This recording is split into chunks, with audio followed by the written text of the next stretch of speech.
Welcome to the Deep Dive. Today we're tackling a really perplexing and, well, ongoing issue, Havana Syndrome. Or anomalous health incidents, AHIs, as it's more formally known now. Exactly. We've got a pretty comprehensive report here that digs into the details, how these incidents kicked off, the symptoms people have actually experienced. The different ideas about what might be causing them, all the investigations.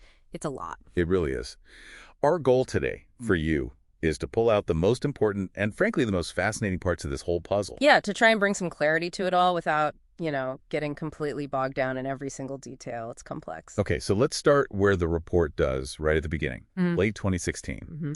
The first reports are surfacing from the reopened U.S. Embassy in Havana, Cuba. And the timing, it's interesting, isn't it? Right when U.S.-Cuba relations were supposedly warming up. It definitely adds a layer of intrigue right off the bat. You have this diplomatic thought, and then suddenly these health incidents pop up. Among CIA officers initially. Right. And the first symptoms, the report says, were things like fatigue, nausea, kind of general stuff. But that didn't last. It escalated. It did. Pretty quickly, you start seeing reports of severe headaches, dizziness, blurred vision, tinnitus, that ringing in the ears. Vertigo, too. Really disruptive neurological things. And there's this common element, this recurring theme in the early accounts. The sound. Yes, a perceived loud or unusual noise.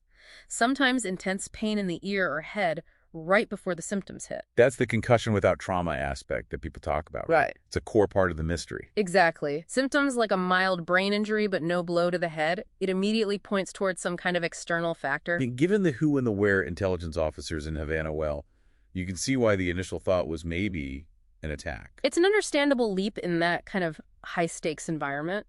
Sensitive jobs, politically charged location. Absolutely. And the sounds themselves, the report mentions, were described in all sorts of ways. Yeah, grating, screeching, chirping, clicking, a real mix. Which itself became a point later on, didn't it? It did. That variability. You had the Jason Group, the scientific advisory panel. Oh, right, the cricket theory. Exactly. They listened to recordings from Havana and concluded, pretty famously, that it sounded a lot like the Indies' short-tailed cricket. It's crickets. So not some sophisticated sonic weapon for those particular sounds. That was their conclusion for those recordings, yeah. It definitely casts some doubt on the whole sonic attack narrative based purely on those sounds. But, and this is crucial, the report stresses this, even if some sounds were crickets, that doesn't explain the actual physical symptoms people were having. Precisely. Identifying a noise doesn't explain the illness that followed. They're separate issues, really. And it wasn't just those first CIA officers. The circle widened. Diplomats, their families, other U.S. federal employees in Havana started reporting similar things. Canadians, too, right. Their diplomats and families were affected as well. Yes, that's an important point. It wasn't exclusively an American issue in Havana.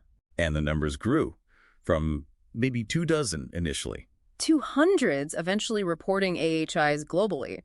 Now, you see media reports sometimes mentioning figures like 1,500 by early 2025, but the official counts are usually more conservative. We should probably stick to those. Good point. But that early perception, that idea of being targeted in Havana, must have created intense stress and anxiety. Unquestionably. And that atmosphere itself is a factor to consider, how it might shape perceptions. And adding to the suspicion, the report notes that Cuban nationals nearby, they weren't reporting these symptoms. Which, naturally fueled the idea it was targeted at the foreign diplomats and staff. But then it started appearing elsewhere. That really changed the narrative, didn't it? Massively. The report lists places like China, Guangzhou, specifically Russia, Austria, Vienna was a hotspot. Colombia, Georgia, Germany, India, Poland, Vietnam.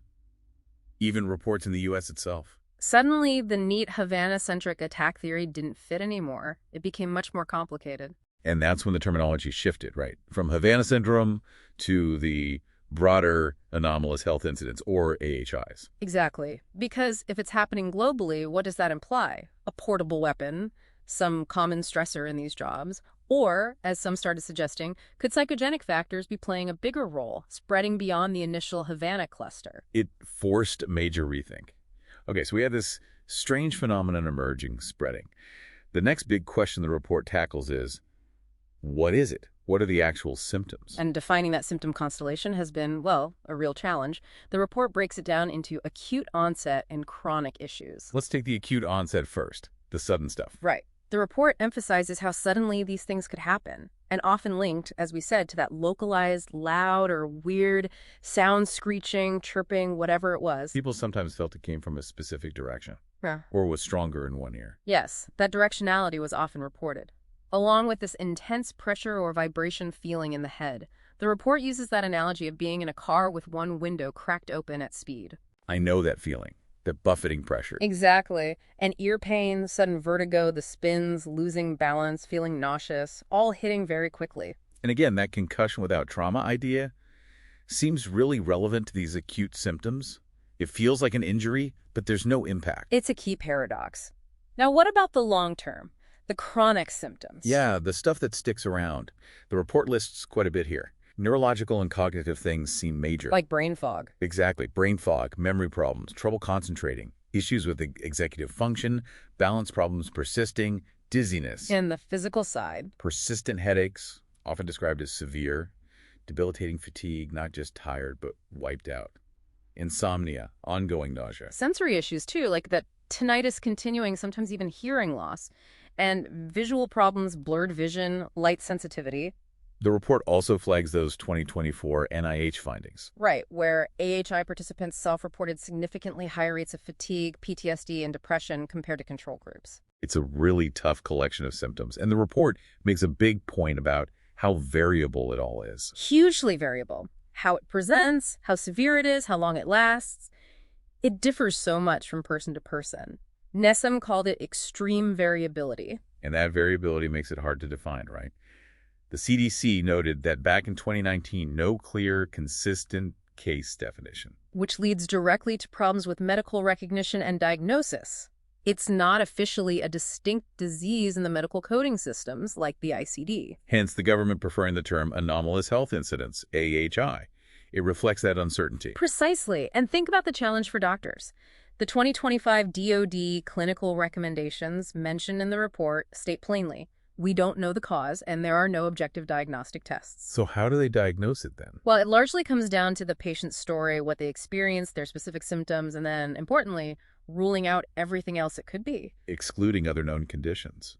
Exactly. And those 2024 NIH studies added another layer.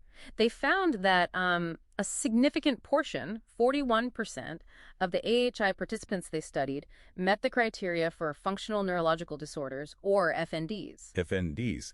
That's where the nervous system isn't functioning correctly, even if there's no visible structural damage, like the wiring's off, not broken. That's a good way to put it. And the report mentions these FNDs can sometimes be associated with stress, depression, anxiety, which the NIH studies also found were higher in the AHI group. And this ties into the lack of consistent physical proof, like biomarkers or specific MRI results. It does. The big NIH studies, importantly, didn't find consistent MRI evidence of brain injury across the AHI group, which contradicted some earlier, smaller studies that had suggested maybe there were subtle changes. But the report is careful about how we interpret FNDs, right? Right.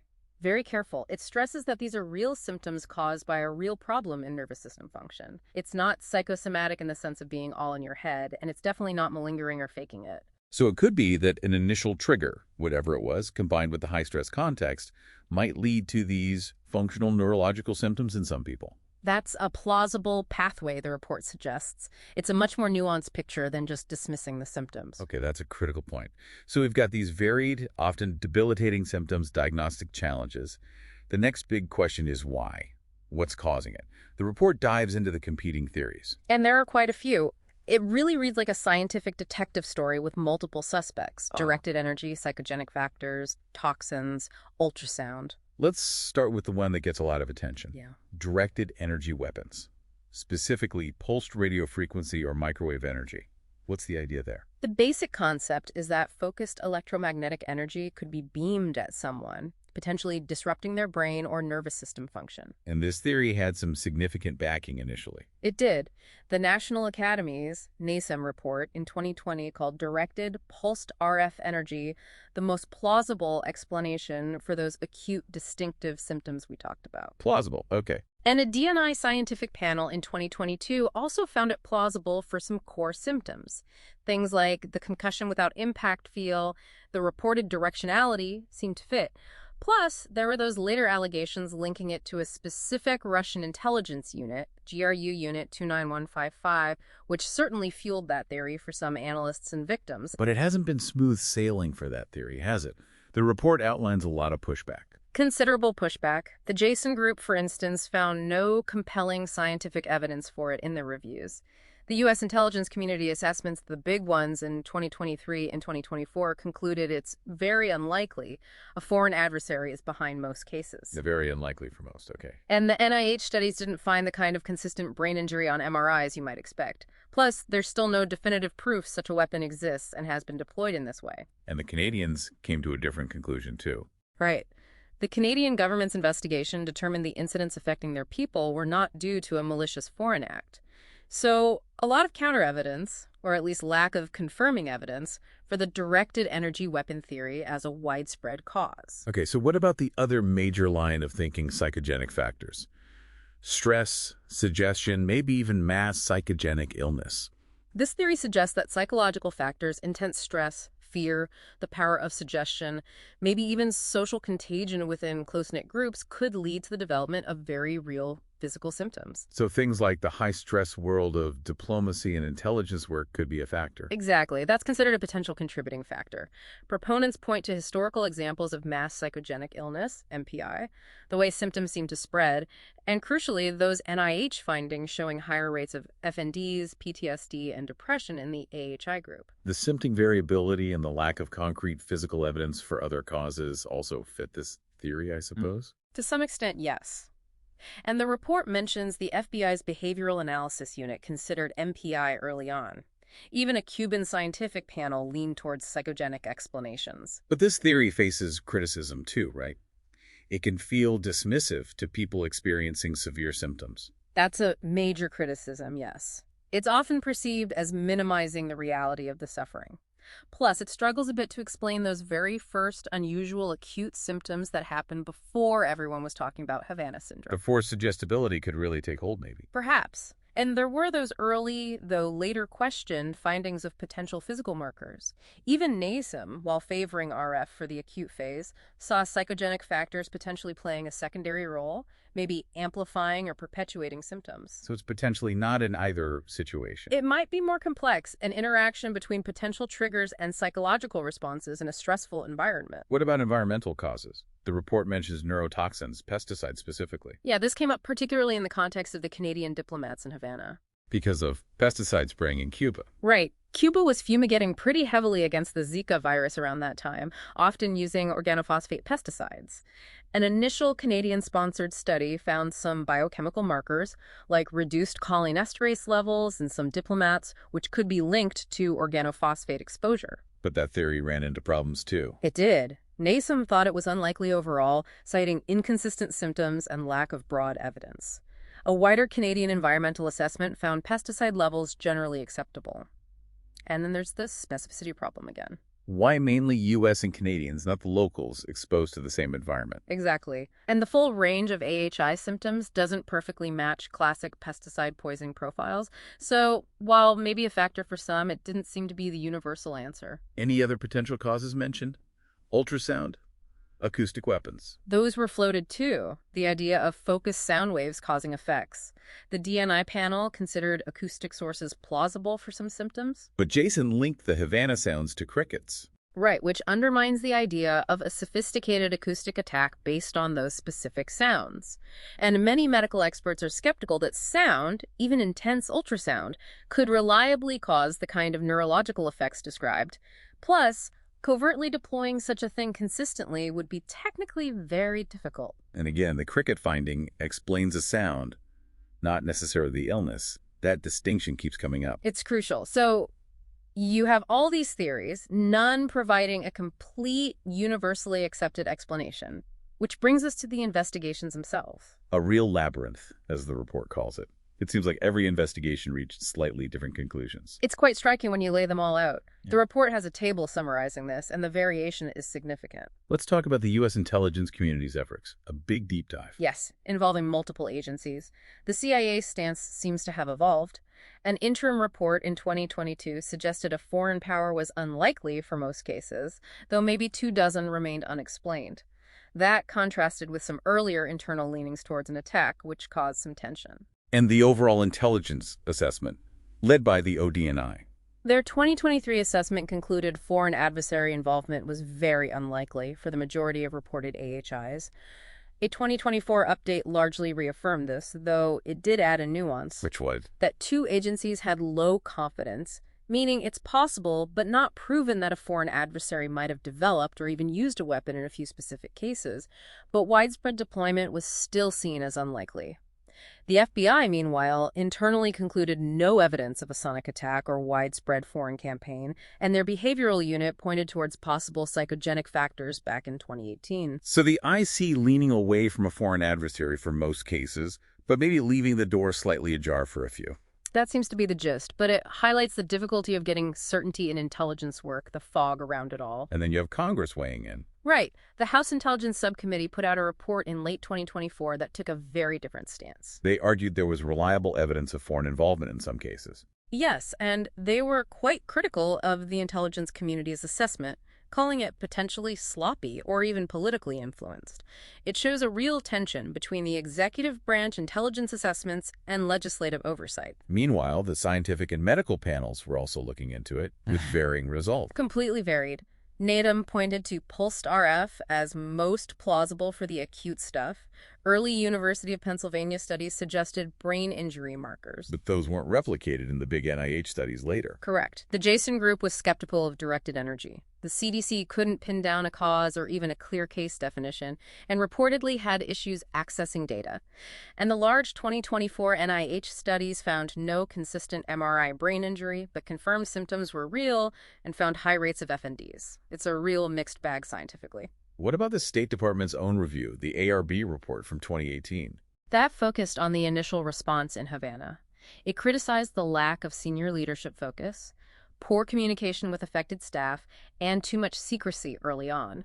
Though it did praise the medical bureau's efforts, but ultimately, they couldn't determine the cause, motive, or perpetrator either. It suggests maybe organizational issues didn't help the situation. It certainly raises that possibility. And then you have the Canadian investigation running in parallel. They called them UHIs, right? Unexplained health incidents. Yes. They looked at the pesticide angle initially, but their broader assessment didn't find clear environmental hazards.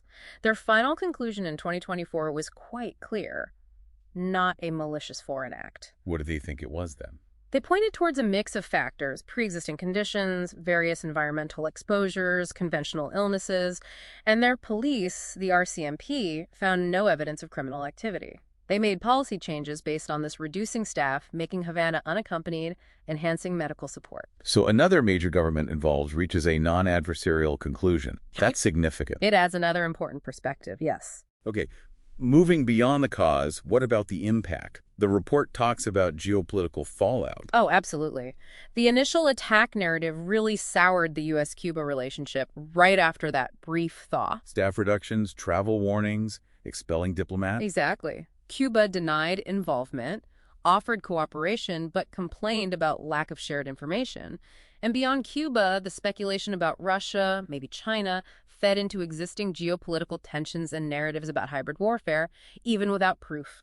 The Kremlin, of course, denied everything. So the idea of an attack had consequences, regardless of the final explanation. Definitely. And then there's the human cost, which the report really emphasizes. People dealing with chronic, life-altering symptoms, headaches, cognitive problems, balance issues, affecting careers, daily life. And on top of the physical suffering, there's the psychological burden, the uncertainty, the conflicting stories, sometimes feeling dismissed or disbelieved, especially if psychogenic factors are raised or the IC downplays the attack theory. The report calls it a double harm: the illness itself plus the feeling of being invalidated. It's a powerful concept. The 2018 ARB report even criticized states' communication with the evacuees back then. It highlights the deep personal impact. Which led to policy responses like the Havana Act. Right, the Havana Act of 2021.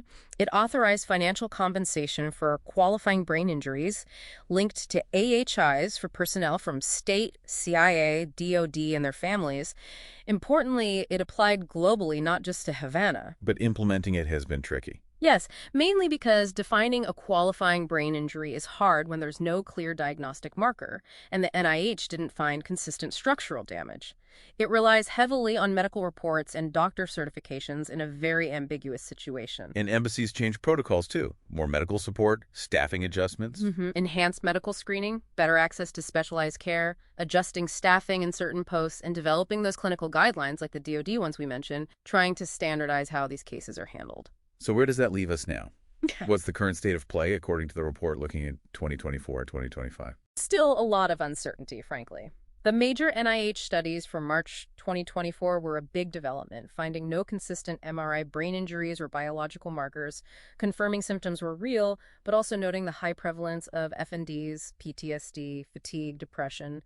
They didn't replicate those earlier, smaller studies suggesting brain changes. And the intelligence community updates. They largely stuck to their assessment, very unlikely foreign adversary for most cases, but with that caveat from a couple of agencies holding low confidence about potential weapon development or use in a few instances, though still seeing widespread deployment as unlikely. Contrasting sharply with that House Intel report maintaining reliable evidence of an adversary in some cases. Right, that disagreement persists, and Canada holds firm on its non-adversarial explanation. We also saw a GAO report noting over 300 people qualified for military health care for AHIs by mid-2024. So the trend seems to be moving towards What? multifactorial explanations. That seems to be where things are heading. Less focus on a single smoking gun, more on a combination of factors. Maybe some initial trigger, pre-existing conditions, other illnesses, environmental factors, stress responses, FNDs, all playing a role differently in different people. But still leaving room for the possibility that a small subset of cases might have a different, still unknown cause. That possibility remains on the table, yes. Those core or truly unexplained cases. And the DoD's 2025 clinical recommendations reflect this pragmatism. They really do. Acknowledge we don't know the cause, no definitive test. Focus on careful assessment, ruling out other things, standardized exams and imaging, and getting people specialized care coordination through an AHI. It's about managing the symptoms and supporting the patient even without a final answer on the cause. So the path forward seems to be about continued support, more research focus on symptoms and long-term health, intelligence monitoring, better agency coordination, and maybe more transparency. And perhaps a shift in expectation, away from finding one single cause to understanding a complex interplay of factors. But the ambiguity, after all this time and effort, is undeniable. It really is a persistent mystery. A medical and geopolitical enigma for sure. Okay, so to wrap up for you listening, we've journeyed through the emergence of AHIs, these perplexing health incidents, explored the diverse and often conflicting theories about their cause, navigated the maze of investigations that haven't reached a clear consensus, and considered the significant impact on people in global politics. It's a story defined by complexity, by unanswered questions, and by the very real human experiences at its heart. Exactly. So as you reflect on this deep dive, maybe think about how challenging it is to find clear causes in situations like this, especially when science, health, and geopolitics get so tangled up. Consider the difficulties faced by those affected, and by the institutions trying to figure it all out. What might this whole saga tell us about the nature of modern threats, perhaps, or even the limits of our current tools, scientific and intelligence, when we encounter the truly unknown? Definitely a lot to chew on there. It is. Thanks for taking this deep dive with us today.